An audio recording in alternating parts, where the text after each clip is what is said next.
This right here is the Twib Alert. You are now listening to Twib FM. Real talk, real awesome. Finally, I'm finally free. Finally, I'm finally me. Finally, I'm finally free. Finally, I'm finally me. La da da da da da da da da. Finally, I'm finally free. Welcome to the Black Girl Nerds podcast. My name is Jamie. I am your host. Tonight we have a special guest, actress, filmmaker Reagan Gomez, to come on and talk to us about her new project called Surviving the Dead, and also just talking about representation and representation specifically among Black women in the sci-fi fantasy genre. So before we get to our guests, we have our special co-hosts, both Latanya and Dele, on the show with us to ask Reagan questions. And if you have questions for Reagan, feel free to do a couple of things. You can jump into the hashtag, it's BGN Podcast. That puts you into the timeline with several other Twitter followers, and you can pretty much ask questions there or leave your comments there. Or you can give us a call here. Our phone number is 718-404-9320. And you can also go to the twib.fm/live link. That'll take you into the chat room, and you can chat with other Twib users through there. So before I introduce our co-host, just want to make a couple of announcements. Congrats to the winners for the last couple of weeks. We ran 2 giveaways. One was for Magic Jack Go product. So thank you for all of you guys that went ahead and participated in that, and the winners of that contest. And then we had another contest for Key and Peele. So congratulations to the 3 winners on the Key and Peele giveaway. So make sure you always check in with us via Twitter. Black Girl Nerds is the Twitter account. And also go to blackgirlnerds.com if you haven't done so already. Bookmark that site. Always love to do giveaways from time to time, and that way you'll be kept up to date when you sign up for our updates and newsletters. And also we have blog ads. Blog ads allows you to advertise products, content, whatever you like to your own desire. You can advertise that on the right sidebar of the website. So make sure you check that out, and all of the proceeds help to support the Black Girl Nerds podcast, support the website, and all of the activities and events that we do throughout the year. So thank you for your continued support. And also thank you for purchasing products on Zazzle.com/blurredgasm. We always appreciate you wearing the merchandise and showing off your BGN swag. So thank you for that. So I'll go ahead and toss the virtual mic over to our co-hosts. Our co-hosts tonight are Latanya and Dele. So in that order, go ahead and introduce yourselves, where you're from, anything that you're currently up to, any kind of current projects that you're working on. Hello, I'm Latanya. I run sprinklesandbooze.com. I am a stylist and designer of many events and life things, and it's been kind of crazy because the holidays are coming up, so I'm doing a lot of pop-up shops, a lot of parties, and I'm constantly covered in paint or glitter, and that's been fun. I also contribute on Black Girl Nerds, and I am from Connecticut. I guess that's my intro. Okay, well, I'm Dele Adams. I'm a contributing writer for geekmundo.net, an avid fan of BGN. I'm up to about 5'6", and enjoying geeky fatherhood. In a nutshell.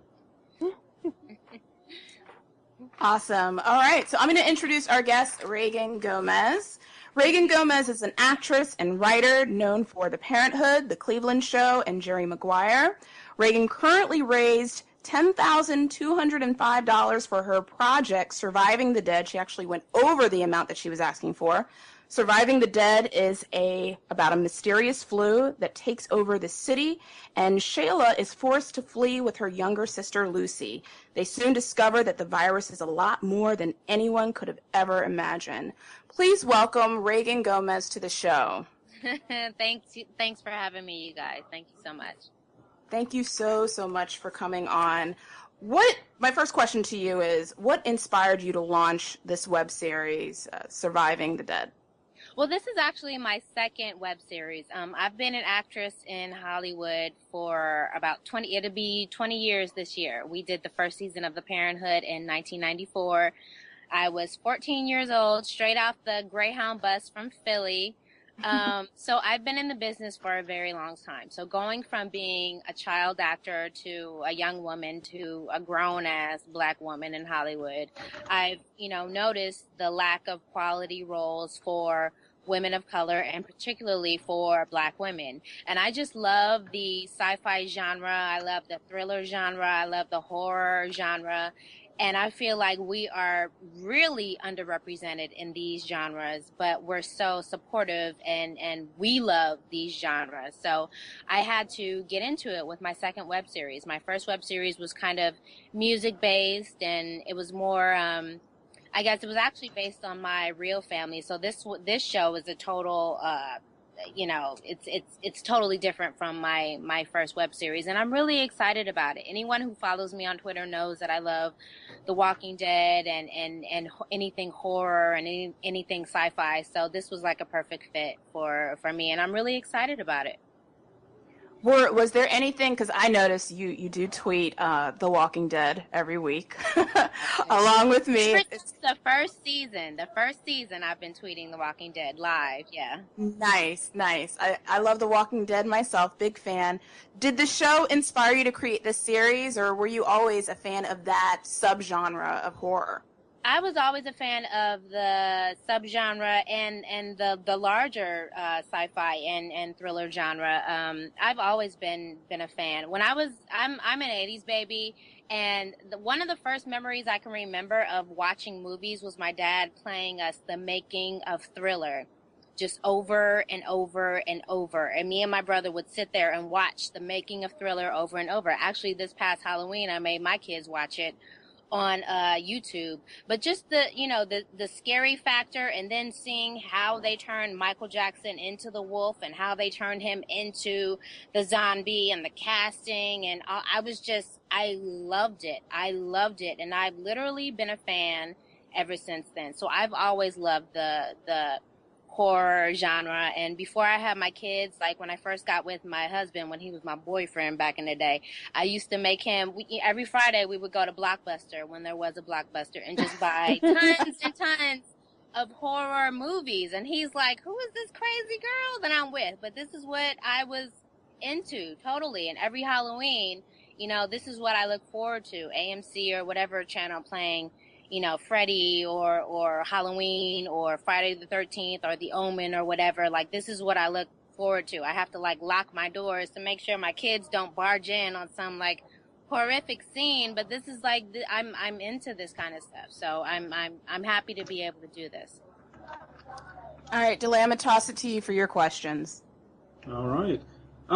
Reagan, the main character, Shayla, in Surviving the Dead, she throws several Hollywood tropes under the bus, which I'm glad for. A Black woman being the hero, chief among them. Can you tell us about the impetus to write this particular heroine? Yeah, I'm here. Can you hear me? Yeah.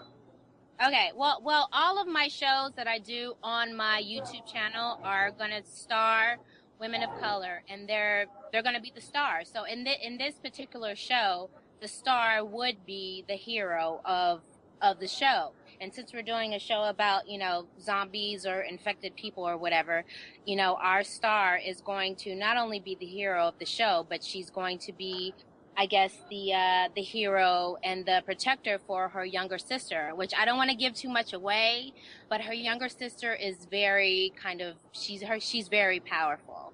I don't want to give too much away, but their father is a scientist who worked for the government.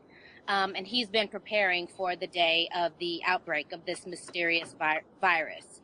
And, our star is going to be kicking ass. And not only our star, but our two stars, because her younger sister, Lucy, is also the star of the show. And we've never seen that before. I think Michonne for The Walking Dead was kind of like, oh shit moment for everyone. Like, oh shit, this amazing Black woman is kicking ass unapologetically, and we love her for it. That was kind of a breakthrough moment for everyone that Black women could be heroes and could be kicking ass. So that's what, you know, our character is going to be. And I don't want it to be just specific for The Walking Dead or for Surviving the Dead. Like, we women, we kick ass on the regular basis. Like, so we need to be seeing these images all the time. And especially for Lucy's character. Lucy is going to be, we're actually casting her now. She's going to be 12 to 14 years old. And we have never seen a young Black girl kicking ass the way Lucy's going to be kicking ass on TV before. And I'm like, well, why not? We need to make this a thing that's happening. So that's what I'm trying to do. I love that. I love that. The other question I had for you kind of got answered just now, but I'm wondering, you know, Shayla's profession, she's a nurse. She's a doctor, yes. Right. That might indicate a less combative personality type. But what you're saying with her father, I'm kind of, it's intriguing because now I'm thinking, oh my God, are they going to be superpowered? So what are the challenges that, you know, what are the challenges that you think she'll face that will, you know, fly in the face of her being a doctor, you know, healing as opposed to killing? Right. I think doctors, my dad is a doctor. He's a forensic pathologist. And I think when it comes to doctors, they have a certain sense of, if they stick by the books, everything may or may not be okay, but you need to stick to the books. You have all of this book knowledge in your head and all of these theories and all of these facts that you think are facts, and if you stick to them, you know, everything will be okay. Or if you lose the patient, it's because it's the patient's time to go. It wasn't necessarily because of you. So I think, and there's a sense of control in that thinking. So I think with Shayla, and being in the apocalypse and the zombie apocalypse and having to deal with all of these, you know, circumstances and situations that she's never in a million years ever thought that she would ever be in, she has to kind of lose control on a certain end, but also gain control in that she has to do what she has to do to make sure that she and her sister survive. So I think it's that balance of losing the control that you have as far as book smarts and what the books tell you are going to happen, losing that, but still gaining a sense of control. Like, I am my own person. You know, it's up to me to make sure I survive, whether I stick to the books or not. Ooh, cool. Okay, Latanya, go ahead with your questions. All right. Well, I completely agree about the whole Michonne comment. For me, I had been waiting for a Michonne to happen since 28 Days Later. So yes, I love that movie. Oh my God. It's a great movie. So the fact that, like, Surviving the Dead is happening is very exciting for me. And I'm just curious to know where you are in the production phase. Like, are you already shooting? Like, where are you as far as it coming together? We are still in the pre-production phase. We're looking to start shooting in December, before Christmas and a little bit after Christmas. We're looking, it's going to be a really short shoot. We have 7 episodes for the first season. So we're looking to have either 6 or 7 shooting days, and God willing, I will have the first episode up and ready to post immediately after the new year. But we're looking at locations. We're still casting. We're trying to stretch this $20,000 budget because we raised over $10,000 on Indiegogo. I'm funding the other half myself. And even with $20,000 for what we're trying to shoot, with the actors we want to have, with the locations and the crew, it's never enough money. So we're trying to stretch every dollar that we have. But it's really exciting. It's still really exciting. This is only my second opportunity to direct. I'm not going to be in the show. I'm actually directing the show. For those of you who are familiar with my YouTube channel, you know we did our first web series, Almost Home. I wrote and created season 1 and 2 of Almost Home, but I also directed season 2. So this is my second time directing. We have some amazing actors that have agreed to be a part of the show, like Cynthia McWilliams from Husbands of Hollywood, and she also guest starred on Almost Home season 2. She's going to be our Shayla. We are casting for our Lucy. We're actually casting for a few smaller roles this weekend, and I have to contact some of the actors to let them know you need to be here this weekend to audition. So that's kind of where we are. We're looking for locations. We've been on these crazy scouts at these crazy locations and ranches and farms and all that kind of stuff. So it's really exciting. It's really exciting. And I just got the storyboards back, which I've never had a storyboard artist before. So it's really exciting. It's getting really exciting. So that's where we are. But we are going to be shooting in December. Awesome. Wow. So, it sounds like you've got some top-tier production going on. You've got a storyboard artist. You've got well-known actors being a part of this. Do you see it expanding higher or broader than a web series? Are you going to take this series and maybe try to pitch it to a TV network, or maybe even make it as a feature film? Maybe not a feature film, but I would love to shop this show. I have to be honest with you, like, I'm kind of hooked on the online space and the digital space between Hulu and Netflix and Google and all these other places that are kind of, I guess, developing and producing original content for their web shows. I'm kind of hooked on that space, but obviously I'm not opposed to shopping the show or any of my shows. But my main thing, because I'm still an actress, like, I still audition, I haven't given that up. Whether I get, a show as an actor or not, I'm always going to do my web series. Whether it's this, whether it's another show, whether it's Almost Home Season 3, like, that's kind of my goal as a Black woman in this business, and not just being an actress, but also being a content creator. I'm always going to produce original content starring women of color on my YouTube channel. And I just want my channel to grow. I really want my channel to grow. And whatever happens because of that or after that, who knows? I'm open to all options and all, I'm open to anything, really. I'm open to anything. But one thing is for sure is that I'm always going to create content on my YouTube channel for my YouTube channel. That's awesome. Thank you. Love it. Yeah. What are your thoughts, kind of going back to representation, what are your thoughts about Black women in horror and sci-fi and the fact that there's a huge disparity there? I can only think of a handful of movies and TV shows, and we're just kind of recently seeing them happening now.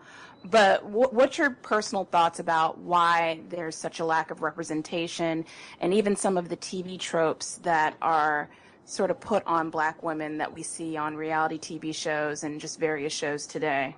Well, I think women in general are severely underrepresented in horror. We all know the stereotypical blonde girl with big boobs and cut off shorts running in the woods, and she trips on everything and the killer kills her because she's falling and she's really slow. The killer finds her and kills her. So that's for white women. So if white women are being done like that, Black women aren't even in the conversation. Right. So we can't even really be surprised because most of these horror movies are being written by white dudes. So we're not even in their mind, in their, their fantasy land. We're not even in their fantasy land. So I think that's why it's up to Black people, and specifically Black women, to start creating some of these shows. And I was watching a show recently, and they said that Black people aren't really into thriller or horrors and all of that. We're really religious. And I just kind of thought to myself, wait, what are you talking about? Of course not we're at into all. Thriller. Like, what are you talking about? Of course we're into science fiction and thriller and fantasy and Game of Thrones and Lord of the Rings, and I can't wait for the new Hobbit to come out. Like, what are you talking about? Of course we're into this stuff. Like, you can't put us into a box, just like you can't put white people into a box. So how you can even make the statement of what Black people are or aren't into, like, what are you talking about? And, so I'm really kind of excited to, I guess, show people, especially people who aren't necessarily into sci-fi and thriller, because I've gotten a lot of those tweets. Like, I'm not really into sci-fi, but I can't wait for your show. Like, I'm interested in getting them and showing them what sci-fi is and what thriller is, and it's not, it's not what you think it is, and it's, it's entertainment just like everything else. So we're into everything. And as far as how we're represented on TV, I think we're in a really interesting time. A year ago, I would have said that we're not being represented properly on TV, but I can't really say that anymore with like not only Scandal, but with How to Get Away with Murder, with American Horror Story, which to be honest, I kind of like the last season better than this season, but I'm going to give this season a little bit of a chance. I don't like how they killed Patty. I know, right?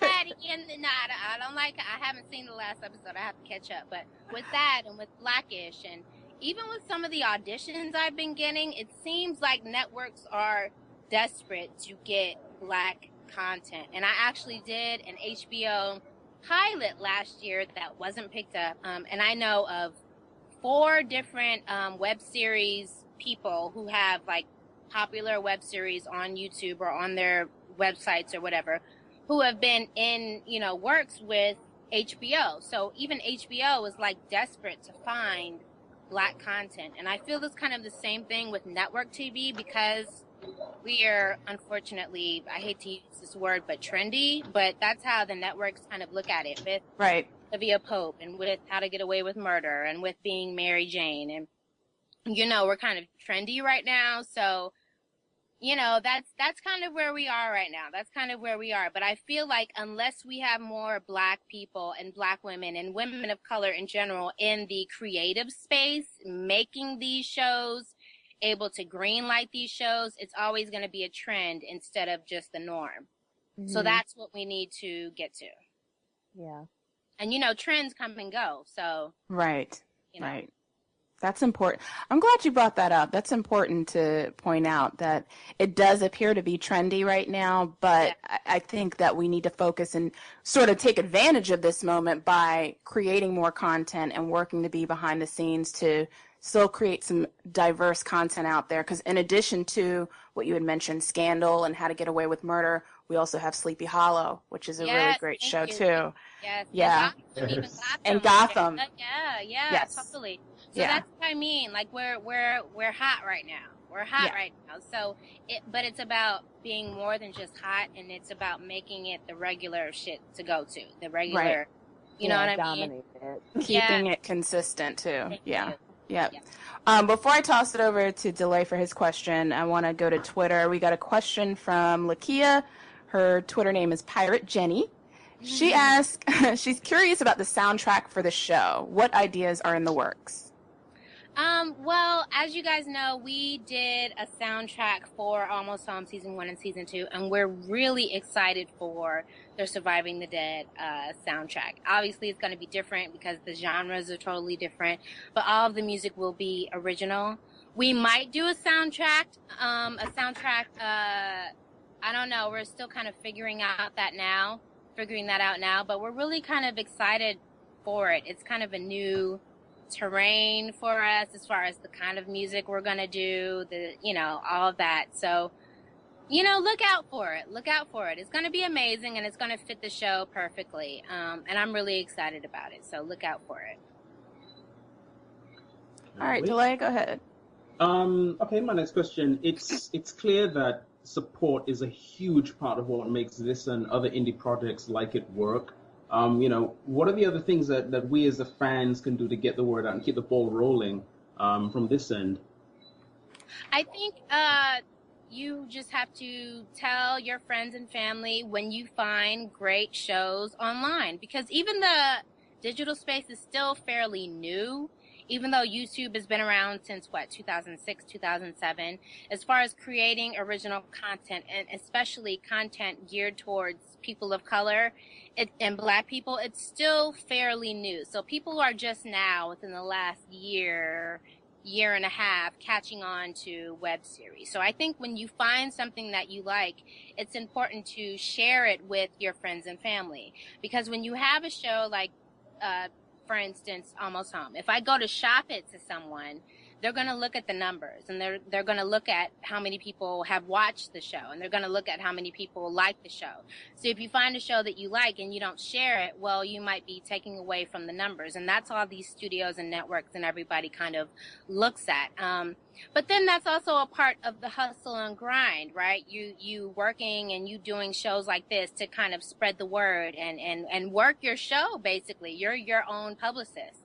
So it's just about creating good content that people like. And it's a lot slower than, obviously, if you were on a network or even Netflix and Hulu, because they have way more money to be able to market to people and promote and all that. So it's really about the hustle and grind. And at the end of the day, it's about the story.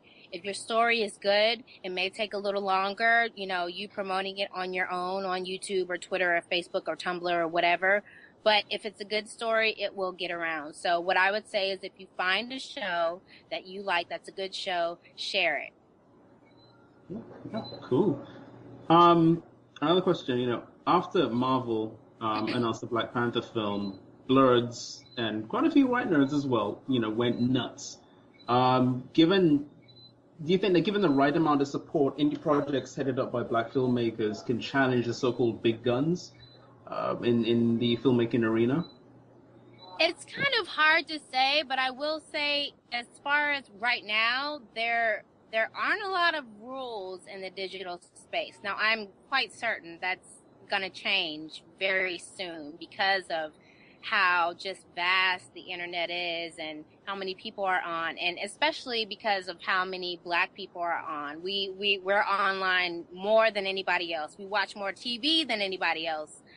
Yet we're still the most underrepresented. So could we get to the point to where we could challenge some of these big Marvel films? I mean, it's a huge feat when you think about it, but I don't see why not, because everybody's already online. The same people who are going to see Black Panther are online as well. So, and when you see a movie like Black Panther, you're going to want to see consistently shows or movies like that starring Black people, because when you go see Black Panther with a Black man in the lead and he's strong and he's not a fucking Tyrese and he's, you know, doing everything that he needs to do and he's all of that, you can't just leave that movie and go home to your regular house and turn on TV and not see characters like that. You're going to want to see characters like that a lot more, you know? So I think this is the perfect time for original content creators of color to get in where they fit in as far as the digital space and create the content that people want to see. That's why people are online, because they are not seeing what they want to see on TV, because they don't feel represented on TV and film, you know. And I don't even think we need to wait for Black Panther. I think obviously I'm going to go see it, but I don't even think we need to wait for that. Why do we need to wait for that? You know, we could do it on our own. It's a lot more work that way. You have to find the money. You have to find the actors. You have to make it feel authentic and real and good, like we expect the Black Panther is going to be. And that's the other challenge, because when people think of web series, especially when you put Black in front of anything, people always think it's going to be less than, not as good as Black, cheesy, corny, especially when you put Black thriller, Black sci-fi, they really think it's going to be funny. You know, so you have to put in that extra effort to make it fantastic. And a lot of people are intimidated and scared of that. But I say go for it. Go for it. We need it. We need it. Why can't we be superheroes? Why can't we be? I agree wholeheartedly. Amen to that. I'll toss it over to you, Latanya. All right. So I noticed that you're very vocal on Twitter, and you have a great, I guess. You're asking my question. Yeah. Oh, am I really? Yeah, that's okay. Oh, go ahead. Okay. Go on about how great I am on Twitter. Go ahead. and that you basically have a really good, communication with your fans and followers. With that said, do you feel that social media has changed the platform of how independent Black artists promote and amplify their content? Absolutely. Absolutely. Because even when I did my first crowdfunding, my first Indiegogo for Almost Home Season 1, we launched an Indiegogo in 2012. And back then, crowdfunding was not as big as it is now. And it especially was not as big as it is now for Black artists. So even, doing that and stepping out of my comfort zone as this actress that you've seen on TV and film for 15 plus 20 years, stepping out of my comfort zone and saying, hey people, I need some money to make this happen. Even getting over that hump was a challenge in itself. So being able to do that and launched the Indiegogo campaign without even a clip of Almost Home season 1, without a cast, without anything, just my word that I have this vision of this show that I think is going to be great, and we need to start creating our own content. We can't wait for anybody. Even just doing that was a huge thing, and we wound up raising about $14,000, which was huge for me. I mean, most people know me, even though I've been working since the Parenthood. Most people still only know me from the Parenthood, and I'm not an A-list. I'm not, a huge movie star. I'm just a TV star that a lot of people know from the 90s. So even being able to do that was a huge deal for me. And being able to do a season 1 and season 2, and now we're on for Surviving the Dead. So it's absolutely crucial, especially because when it comes to Twitter, that's when I'm on mostly. Twitter is like my wife. Instagram, Tumblr, those are like my mistresses. Like, Twitter is my wife. And I'm on Twitter every day, every minute. And because Twitter is dominated by Black people. The numbers will tell you Twitter is dominated by Black people. So when it comes to promoting your project to Black people or finding out what's hip or whatever, Twitter is where you go. Ask Applebee's, ask IHOP, ask, all of these corporations that are tweeting all of these, words that are in now, like fleek and all of that. Like, Applebee's is tweeting fleek, and it's like, okay, turn it up. Yeah.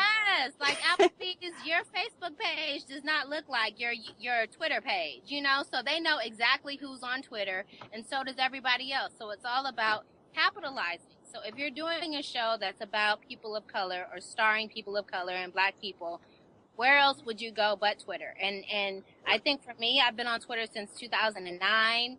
And it just so happened that, people have kind of been drawn to me. I have no idea why. And my Twitter numbers aren't even really that huge, but I love Twitter.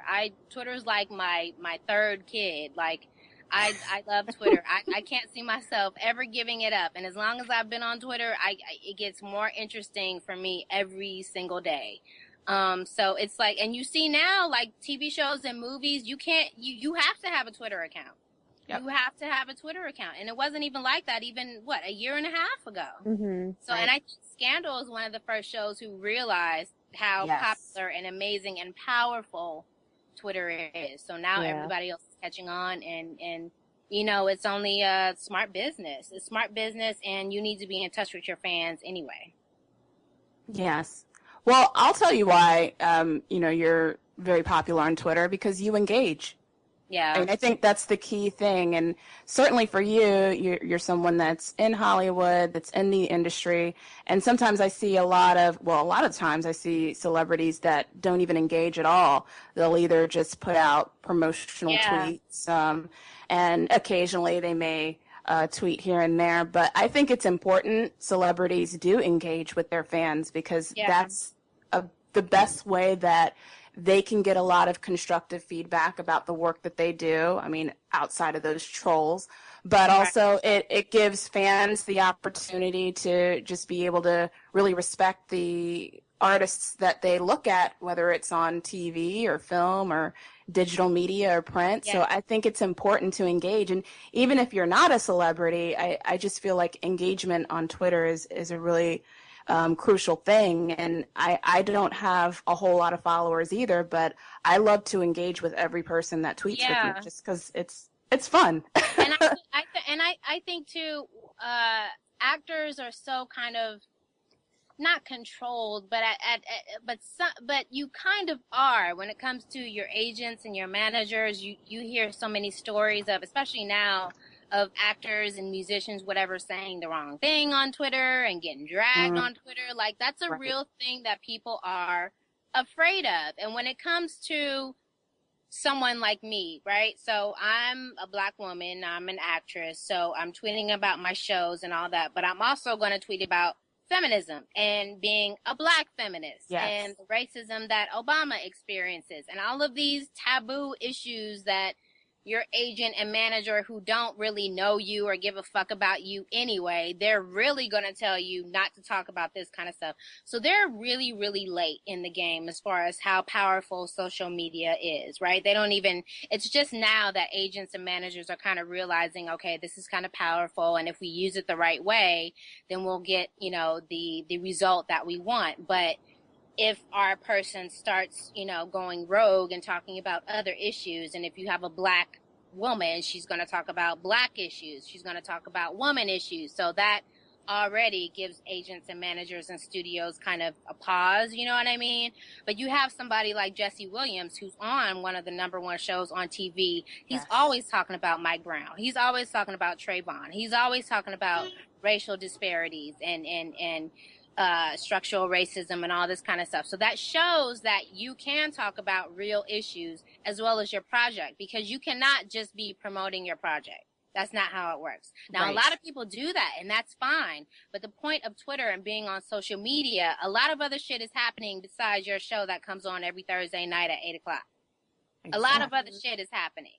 So if you're not able to comment on those things, a lot of people aren't going to take you seriously. Now, they might like you in this show and all that, and some people want you to just stay there and just stay on your show and just be an actor, and we don't want to hear what you have to say politically, but that's not who I am. That's not who I am. And I think I was lucky when I got on Twitter that I was on the Cleveland show, and we know Family Guy and Seth MacFarlane, they're asses, like they're jackasses, and they do all kind of politically incorrect shit. So nobody was really caring about what I was saying about Obama and about, you know what I mean? So I think I was lucky in that I got into Twitter at that time when I was on, you know, a Seth MacFarlane show. Whereas it might have been different if I was the star of an ABC show or a show that was on, you know, network television. Now, they wouldn't have been able to tell me to shut up, but I probably would have had my phone ringing a lot more, talking about the tweets I tweeted last night or whatever. So, you know, I think that's the difference. I think a lot of people are hesitant for good reason, because a lot of people, you know, we want celebrities to talk about a lot of things, and then when celebrities do talk, we're like, you know what, they need to shut up, like, you know. So we can't really expect celebrities to talk about a lot of other things that are happening. So, you know, I don't know. Yeah, you're so on point with that. I want to go to Twitter. Since we're talking about Twitter, let's go to Twitter. I've got a tweet from Jamar Marmar82. He says, "Can you do us a favor, Reagan? When casting Surviving the Dead, can you give Robert Townsend a role?" You know what? It's so funny. I called him for a role, but he's in the middle of pitching a show. So he's not going to be able to do it. But I actually talked to him on the phone last week, and we're supposed to have dinner after the show is wrapped, and I want to show it to him. But I'm already we're already there. Like I thought of him immediately for a specific role, but he's not able to do it. So we'll see what happens in the future. But, you know, Robert Townsend is a content creator as well. He's not just an actor. And he's one of the first people that I learned from. You know, I got the Parenthood when I was 14, and I was off the Greyhound bus from Philly. I lived in Philly before I moved to LA, and I just graduated the 8th grade, and I was going back and forth to New York doing independent films here and there. I was a part of a theater program in Philly. So I knew I wanted to be an actor, and my mama was like, let's take the Greyhound bus to LA and see what happens. And I wound up booking a Disney movie, Freaky Friday, which was the Freaky Friday of 1994, not the one that Lizzie Lohan was in. And I booked the Parenthood like a month later. So that's kind of how that happened. And watching Robert going from season 1, looking at Parenthood season 1 versus Parenthood even season 2, there were so many drastic differences. We completely swapped producers, and it was just a whole big thing. The WB was this new network, you know, and even watching him work, watching him, you know, direct, watching him, you know, bring in comedians that no one had ever heard of before, like Faison Love and a million other people, Kelly Perrine, and watching him, you know, tell the network, like, there's this really hot rapper named The Brat, like, we need to have her on the show, and Shaheem, like, you know, just watching him work and seeing what he would tolerate and wouldn't tolerate, it really set the foundation for me as a content creator as far as what I will accept and what I won't accept. So he was a great person to work with. I was so lucky to have that job as my first job, especially being a kid. And I was so lucky to have that job as my first job, because after the Parenthood was over and I went to other sets and saw how other sets did it, and actors and directors fist fighting and directors being cussed out and actors walking out. And it was like, oh, really? This is really how it is, isn't it? Okay. Like I was really sheltered, and I'm grateful for it. But yeah, I had a great time working with him, and I asked him to be a part of it, but he's really, really busy. So, we'll see what happens. We'll see what happens. Nice. All right, Dele. Just one more question. I may have a couple of others after, because talking to you is kind of blowing my mind right now, because, you're a huge geek, and I'm like loving it over here. But when your project wraps and I'm speaking into being and I'm giving it life, are you gonna, you already talked about staying on the web kind of and loving the digital forum, but is there even a possibility of wanting to shop it around to networks or festivals to pick up a bit more support and then maybe get a bit more wider distribution, not necessarily in the US but outside? Absolutely. See, when we talk about shopping it, like, the reason I haven't, so this is how I even decided to do web series. I've been writing for a really long time. My mom is a published author. And when we talk about the Parenthood, I actually wrote a script when I was 16 years old, and I gave it to the producers of Parenthood, and they loved it. And they had one of their writers kind of tweak my show, and they made it into, I don't know if people remember, but there was an episode where Zaria wore a revealing outfit to a dance, and this guy almost raped her and all this crazy stuff. So that was kind of inspired from my idea. So I've been writing for a really long time. And the Parenthood ended when I was 18. And 18 is kind of that weird age where, especially for me, I have a baby face. So even though I was 18, I literally still looked like I was 14. So I wrote scripts and characters and stories up until my 20s. And I wrote these characters and these scripts and stories because I wrote characters that I wish I could audition for. I wrote stories that I wish I could audition for that I wasn't auditioning for. So I would give things to my manager and my agent here and there, and they would say, oh, that's cute, whatever, and I never really did anything with it. It wasn't until I had my daughter in 2007 that I really, tried to go full force with some of these stories and scripts that I had, and I started taking meetings with some of these big people that I had worked with, and they all kind of liked my stuff, but it seemed to end with them liking my stuff. When it came time to actually shop it to studios, we never really got to that point. So after years of doing that and being a mom and whatever, I decided to go the YouTube route. In that case, you don't have any network or studio telling you what you can and you can't do. You raise the money, you shoot, and you post. So that's why I'm here right now. So it's not like I haven't been shopping stuff. I have been shopping stuff, but I'm a Taurus and I'm a control freak and I don't have time to fucking waste. And I'm going to shoot it and I'm going to post it on my own. So if you come back now interested in what I'm doing, we're more on a level playing field because I'll have, an audience that's already into the work that I'm producing or into, the content that I'm producing or into just what I'm doing in general. So I'm not opposed to any of that. I'm open to all of it. But my main concern is being truthful and being honest in representing women of color. That's awesome. It's beautiful. That is awesome. Latanya, any other questions? Yeah, so on the same, page as shopping and around, do you think you're going to be doing any horror movie conventions by chance? I would love to. Listen, I'm even with the Cleveland show, the first convention I went to was Comic-Con in San Diego, and I'd never been before. We wound up going 3 or 4 years, and I loved it. I would love to go to some horror convention. I would absolutely love to. Y'all just hit me up on Twitter, Reagan Gomez on Twitter, and let me know where.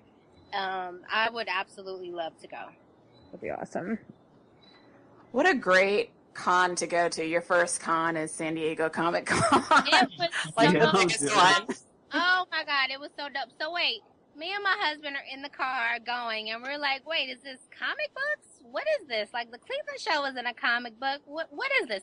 And we get there, and there are adults dressed in science fiction character wardrobe and costume. It was awesome. It was so awesome. And then we do our panel, the Cleveland show panel, and it was packed. It was so Wow. packed, so packed we couldn't even walk around and see, like, what is this Comic-Con thing? It was like that for 4 years straight.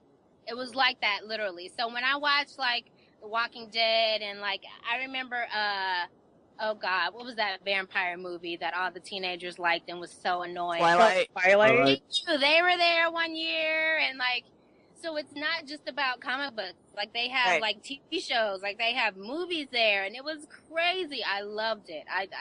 It was the best. It was amazing. It was amazing. So I definitely wouldn't be opposed to doing a horror convention, which I've never been to, but I already know I would love it. That's awesome.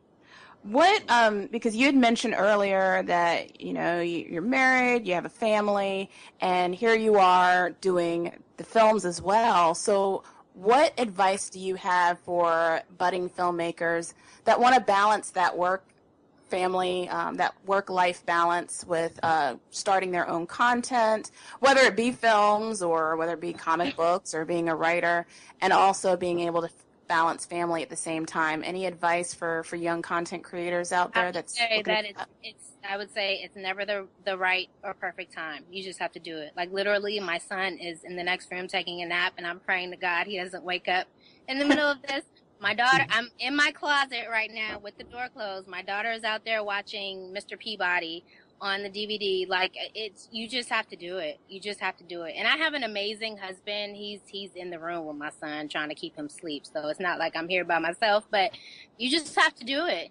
You have to do it. You know, you only get one life. And I remember at the beginning of the year on Twitter, I made a commitment, like a New Year's resolution, that I was going to do 2 web series this year. And we already did Almost Home Season 2, and now we're doing Surviving the Dead. So I keep contact with some of the other, you know, content creators and indie producers and directors that I talked to at the beginning of the year, like, how are you coming along? How are you coming along? Because a year can go by so fast. A year can go by so fast, and the next thing you know, it's 2 years and 5 years and 10 years, and you're looking at yourself like, why didn't I do this? You just have to do it. It's never going to be the perfect time. It's never going to be the perfect opportunity. You just have to take advantage of the opportunities that you are given. And if you go on a crowdfunding site and you're trying to raise money and you don't raise all the money, which we have been through, you have to figure it out. You have to figure it out, because at the end of the day, the most important thing is your content, and you want to be truthful and honest and represent your people the way you think you need to represent them in whatever genre, you know, that is. So I just say you have to do it. Make it happen. Awesome. With your project now that, and you also have a YouTube series with other projects, well, first of all, you had another project, I think it's called Almost Home. Yes, season 1 and season 2, yes. Yes. So what inspired you? Because I did take a look at that web series. And by the way, the cinematography on that is excellent. I really love the production value on that. What inspired you to do Almost Home? Well, I had just written a short film called This Time. You guys could check out This Time on my YouTube channel with director Matthew Cherry, who is a director. You guys know him from The Last Fall with Lance Gross and Nicole Barry from Sleepy Hollow. Yep. We actually were we were ranting on Twitter about Black Hollywood and what Black Hollywood needs to do and doesn't need to do and where we're lacking. So we wound up doing this short film called This Time, which you guys can check out on my YouTube channel. By the way, Reagan Gomez is my YouTube channel. You guys subscribe to that, Reagan Gomez. And after that, I was like, it was my first time sitting in the producer's chair. I produced it, I wrote it, I starred in it. I didn't direct it, and it was my first time sitting in the producer's chair, and I really liked it. So I wound up creating a Almost Home. And Almost Home is based on my family. I have a very musical family. My husband is a music producer. He's been in the business for a really long time. He was signed to Michael Jackson when he was younger. He was in a group called Quo. After that, he modeled for Versace and Vogue and French Vogue, like big time modeling in the 90s. And my brother is an indie musician. His mixtape actually comes out November 10th. Dewan Turntine, you guys look him up. And my sister-in-law Queen is a musician. So I have this very musical family. And the show was really based on them. The show is about Lisa, my character, and her brother Dewan. They leave Chicago after the death of their mother. And they moved to Southern Cali, and they find new, new career paths that that they're interested in going into. And my younger brother, Dewan, he decides to be a singer, and we have him on the show. And I'm Lisa, my character is a stylist. So it's all about the things that we go through and how family, I guess, sticks together after a tragedy. I have a brother. It's just me and my brother. So I've seen so many depictions of sisters and Black sisters and the Kardashians and all that. I've never seen a brother and sister relationship on TV, especially after a tragedy. So the show was really about, how this brother and sister Black family stick together after a tragedy like losing their mother and moving to a new state and starting a new life. And thinking that you have started this new life and you have a lot of things going for you. But in life, you still have ups and downs. And are you guys going to stay close, or are you guys going to drift apart, as a lot of families do? So that's what Almost Home tackles. And we have season 1 where my younger brother wants a music deal, and season 2 where he actually is signed. And we see that being a new artist isn't all glitz and glamour. And a lot of times that's when the real hard work begins. So, that's what Almost Home season 1 and season 2 is about. And we were lucky that, it took off and it was a success. Matthew Cherry directed season 1. I directed season 2. I wrote and created both seasons, and now we're back with Surviving the Dead. So it's just about keeping the content going, keeping it going, and not allowing people to put you in a box. We can do it all. Content creators can do it all. We do all genres, and it's really exciting. It's exciting. I have a question.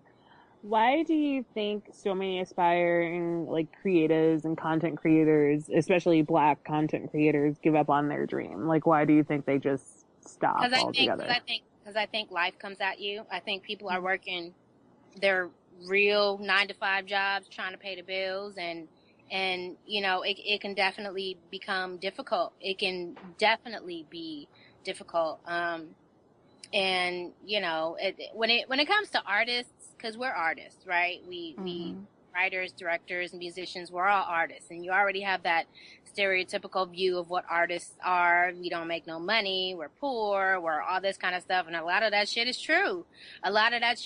So if you're living a day to day and you have a mortgage, or you have rent, and you have kids, and you have real life, it can very easily, you can push your dreams aside and just say, forget it.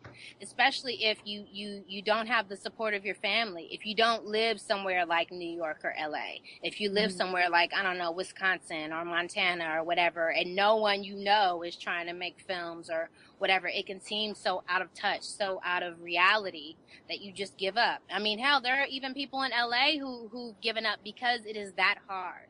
It is that hard.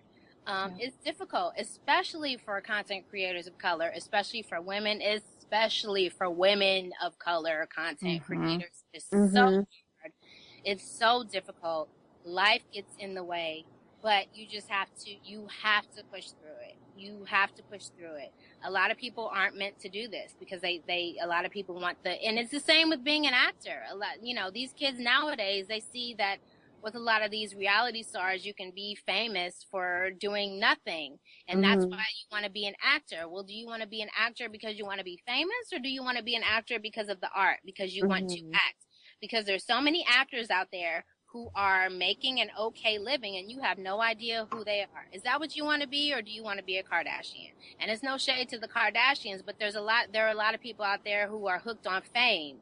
They want the fame. They don't want the art. They want the fame. They don't want the hard work. They want the fame. They don't want the longevity or the career. So you have to make that choice.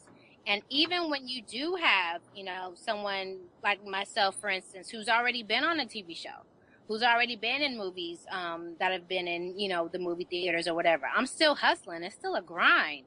It's still a grind. I'm thankful for these Cleveland show residuals, goddammit, because this shit is real. You know what I mean? This shit is very real. Like, none of us are rich around here. None of us can afford to miss a paycheck and all of that. So I can, even with these Cleveland show residuals, it's still not easy. It is not fucking easy. And I can see how people can be like, you know what? I can't do it. I cannot do it. I see it. Life comes at you, and it's not easy. It is not easy. Wow. Do you find, because I'm just thinking about what you just said, do you find that in Black Hollywood, is it more supportive than being outside of that with the independent circuit, or is it the opposite? Do you see that everybody's kind of fending for themselves and making sure that they're taken care of, and there's not a whole lot of solidarity in the community? Well, I have to be honest with you. I work with a lot of people, and I talk to none of these people on a regular basis. I really don't. So I'm probably not the best one to ask that question. I don't know what other people are doing. I have no idea. Like, I live like an hour outside of LA. It's me, my husband, and my kids. Like, you know, I'm at, you know, my kids' soccer games and my son's preschool, and that's what I do. I don't go to a lot of Hollywood functions. That's never been me. That's never been me. So I have no idea what everybody else is doing. I really, really hope that other people kind of get on this page if they're not already on the page. But if they are on the page, I'm totally supportive. Anything I see on Twitter or Instagram, I'm always retweeting. I'm always supportive, because I think if one person makes it, that makes it easier for the rest of us. So I'm very, very supportive. I have great relationships with people that I work with, but I don't talk to people on a regular basis. So I don't know what they're doing. I'm not waiting to see what they're doing. I'm not waiting for any kind of approval or validation or whatever.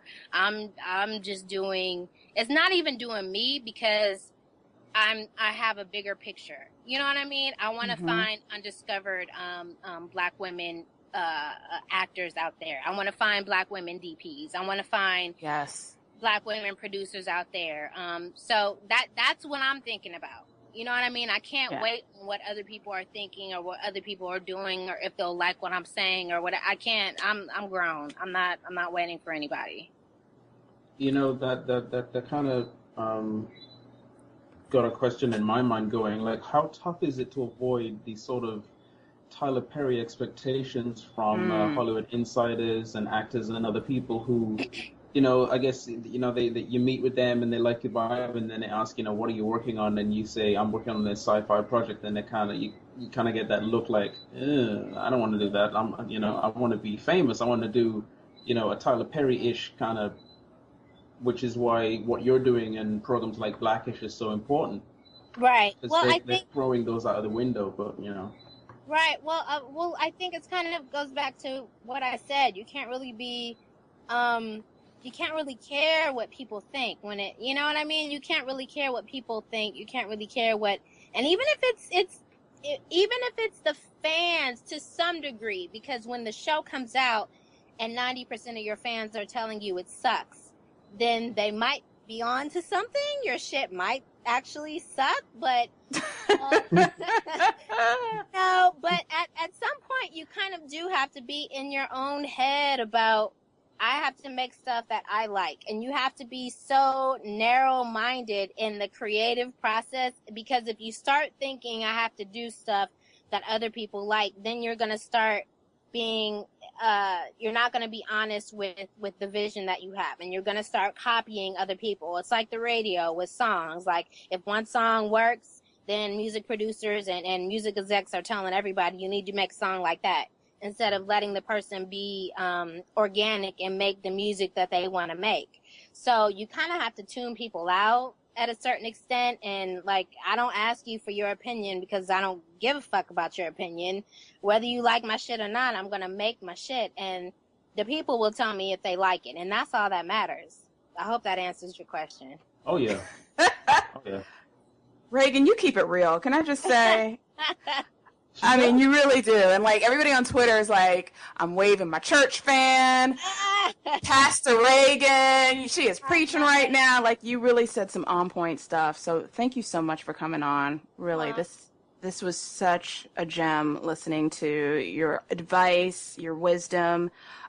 Just before we go, just tell us again where we can learn more about your videos and through YouTube, and when we can hear more about your project Surviving the Dead. Absolutely. So you guys can follow me on Twitter, Reagan Gomez on Twitter, Reagan Gomez everywhere, on YouTube, on Instagram, on Tumblr. I post videos about what we're doing, about casting. The last video I posted was about casting on my YouTube. And it's so crazy. So many people have reached out to me about casting. I literally only have like 3 characters to cast. And I'm getting all of these amazing people submitting, but I'm holding on to information because, like I said, this is not going to be the last web series I do. This is my second web series. God willing, I will be able to continue making more original content starring people of color. The star of my shows are always going to be women of color. So I'm really excited about that. Subscribe to my YouTube. Reagan Gomez on YouTube. Check out season 1 and 2 of my first web series, Almost Home. And make sure you check out any new videos that I post to keep you guys updated on how we are coming along for Surviving the Dead. And Surviving the Dead is coming for that ass.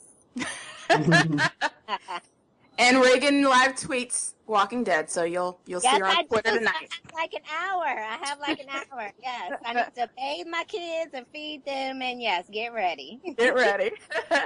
Well, thank you so much for coming on, Reagan, and thank you to Latanya and Dele for co-hosting. No problem. Thank you. It's been awesome. Thank you, Reagan. Yes. Okay.